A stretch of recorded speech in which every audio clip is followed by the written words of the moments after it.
After the Samsung Galaxy J6 and J8 with dual rear cameras, Samsung has launched the Samsung Galaxy A7 with triple rear cameras.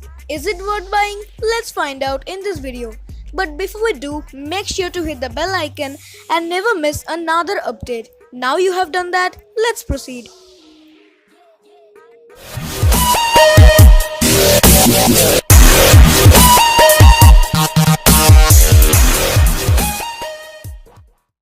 So let's start with the specifications. The Samsung Galaxy A7 2018 have a 6 inches 1080 into 2220 pixels AMOLED display with Corning Gorilla Glass protection and always on display feature.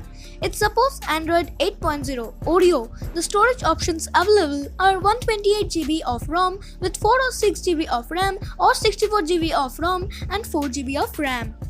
The back camera is 24 megapixel plus 8 megapixel plus 5 megapixel shooter, and the selfie shooter is a 24 megapixel camera.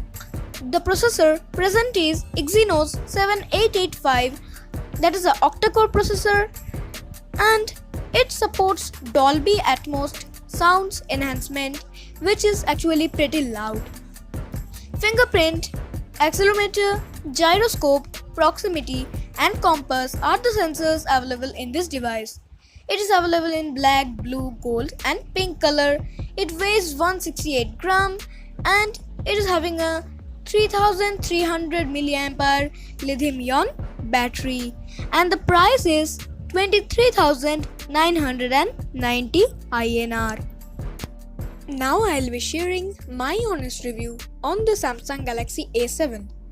It is a pretty decent device with triple rear cameras that will give you more bokeh effect in images. You can take better portrait shots than dual rear camera. The processor is also very nice, and the battery is a 3300 mAh battery that will last you for a day and a half with moderate usage. This device is not too overpriced according to its specs. You can definitely go for this device because there's nothing to hesitate as it is Samsung. Okay, so this was my honest review on the new Samsung Galaxy A7 2018. If you liked the video, hit the like button and subscribe my channel for more awesome technical videos like this, and you can also tell your opinions about this device in the comment section below. Thanks for watching. Bye bye. Have a nice day.